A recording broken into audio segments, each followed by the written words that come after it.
Okay, woo! It's not a good day to be doing this. It's really windy out here. This is the quietest spot that I could find. But this is what I've been working on for just about 2 weeks or so, 3. I'll tell you all about it. So this is a Hickory Bow as usual. I just have this tan oak that I just found in like a bargain bin at the wood store, and yeah, it works great. It looks good. I think it looks good enough anyhow. And I just decided that brass sounded good. I could have done steel, but brass is easier to machine, and you can cover steel with brass really easily. So this is like a steel piece of flat iron on top here, and that's the bolt clip. So it just clips bolts onto the okay, so there we go. Just like having a hard time. It's usually much better than this. Okay, so trigger set, and there we go. That's on there. Take your bolt, put it in here. Don't get your fingers caught. There we go, just like that. And then a bolt clip is bolt clips are fucking awesome. They just, so if you're on a horse or something, the bolt doesn't go flying, or if you're on a castle, you can shoot down like this. And yeah, so for like hundreds of years they were using crossbows, and the idea was that you would just put your finger on top of the bolt like this, and if you're not practiced, then it can kind of graze your thumb and it doesn't feel very good, but it's not that bad. But bolt clips are just nice, like a little luxury kind of feature. Anyhow, so this is flat iron, this is steel covered with brass, this is brass that I just cut out and I recessed into the wood. And then I've got some steel pins that are also covered in brass, and more steel, which is covered in brass. I don't have a forge here, so what I did was I just used a torch, did the bends, and did just a full rotation. So it goes 1, 2. So it's actually a half turn. And the interesting about when you twist steel like that, it looks like you're twisting a lot because you see all the lines here, but it's actually just a half twist here.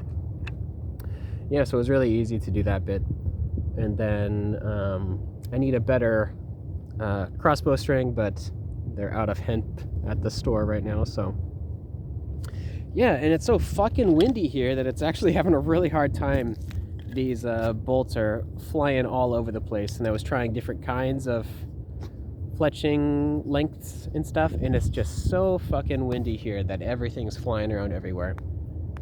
Just not happening. Lost a few of them in the grass already. Yeah, so this is it. It's really cool. I mean, it's got some flaws, like the trigger is a little bit little loose, but it's actually like it's got the proper strength. It's not like a hair trigger or a heavy trigger. It's just about right. Just get on there, and after you shoot, it basically resets itself, which is pretty nice. And this little orange one is it's a whistling bolt, and it's not good. This is only a 55-pound bow, so basically very, very light bow.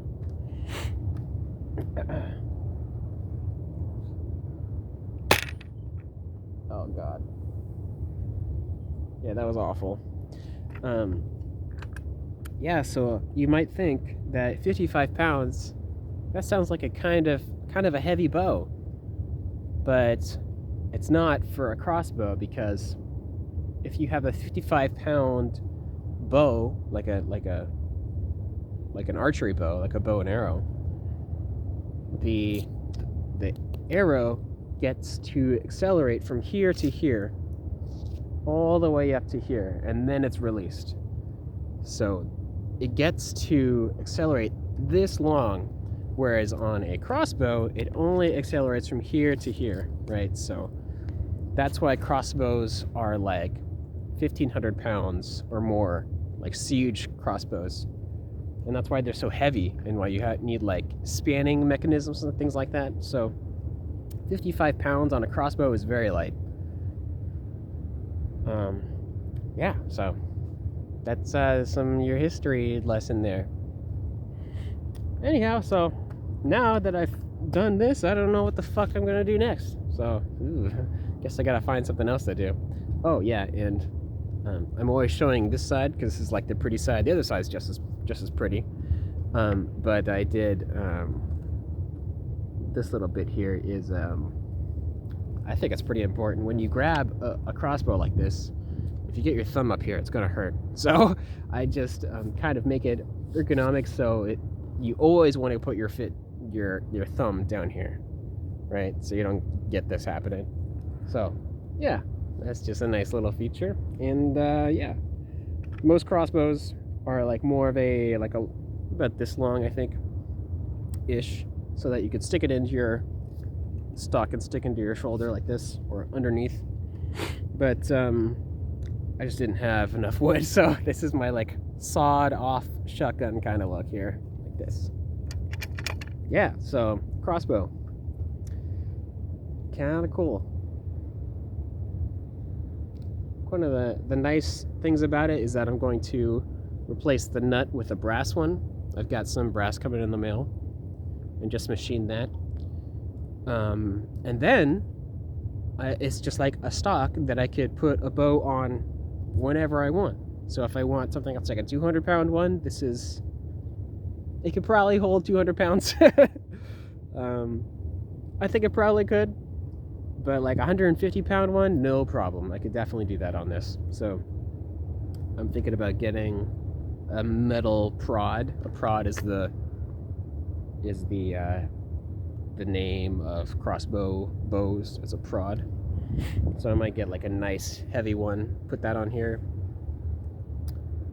Oh, and another thing. This is the trigger, but there's a little tiny piece in here, which is part of the trigger. So when this is set, you pull this, and then it goes down like this to let this release. And that part is called the tickler. Just thought I'd let you know that.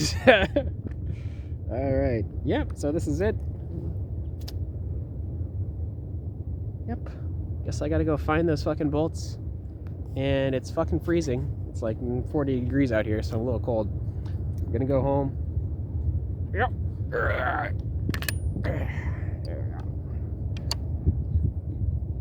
There we go. Wow, that was awful. It's got a good sound though.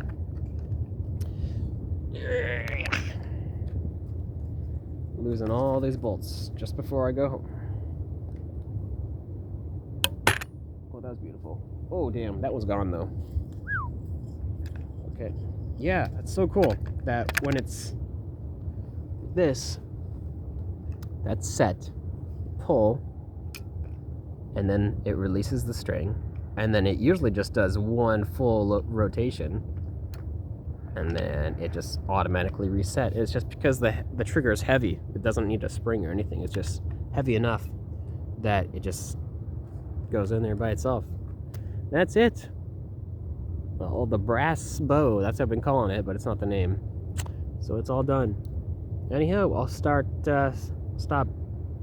ranting to the camera later.